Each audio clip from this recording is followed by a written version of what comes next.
Hello viewers, নতুন ইউটিউবারদের জন্য আমি নতুন একটা কথা বলবো। যে কোনো ভিডিও, যে কোনো নাচ বা যে কোনো ভিডিও হোক আর নাচ হোক গান হোক, আমি ভাবে এডিট করব যাতে ওই ভিডিও কখনো কপিরাইট হয় না। এই ভিডিওটা আমি বৌদির নাচটা এত সুন্দর লাগছে আমাকে, দেখেন এত সুন্দর সুন্দরভাবে নাচ দিতেছে। আমি এই ভিডিওটা নিজে নিজে করলাম।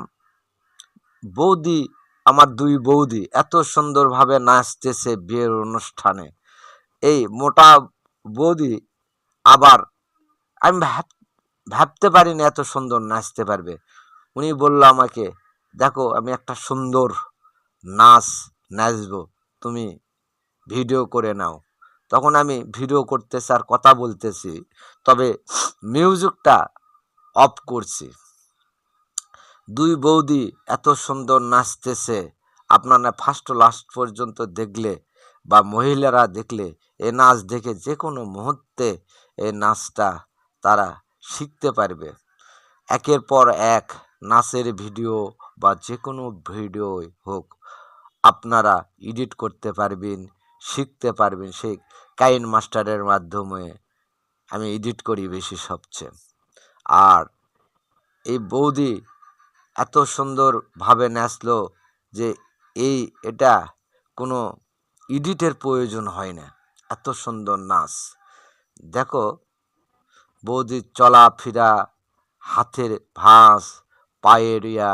আর ওই বৌদি একটু বয়সে না বেশি, ওই বৌদি এই বৌদির সাথে পারতেছে না নাচে গানে, কখনো নাচতেছে কখনো নাচতেছে না ওই বৌদি। তবে ইনি এই বিয়ের অনুষ্ঠানে ঝড় তুলতেছে, সাথে তার কয়েকজন, মানে আপনারা কি বলেন জানি না, ননদ আছে। এই ননদেরাও তার দেখা দেখি ঝড় তুলে ফেলে দিছে, কে কত সুন্দর নাচতে পারে। দেখো এমনভাবে নাচতেছে। আর একটা বৌদি আছে, এই বৌদি খাটো খুটো, ইও হবি নাচতেছে, যাকে বলে এক ধামাকা নাচ। আপনারা যদি এই অনুষ্ঠানে থাকতেন বা উপভোগ করতেন, তাহলে আপনারা বুঝতেন যে কত সুন্দর নাচতেছে, ধামাকা নাচ। আর একটা দেখেন, এই আর একটা বৌদি আছে, এই যে মাঝে মাঝে দেখা যাচ্ছে, এই বৌদি তার এই ননদদের নিয়ে এত সুন্দর ধামাকা নাচ দিতেছে। তবে এই মেয়েটা, ওই যে এই মেয়েটা খুবই সুন্দর নাচতেছে, এই যে ওই বৌদি দেখেন। আমি মিউজিক ছাড়াই ভিডিও তৈরি করছি। যদি ভালো লাগে আমাকে পাশে থাকবেন ও সাপোর্ট করবেন। ধন্যবাদ।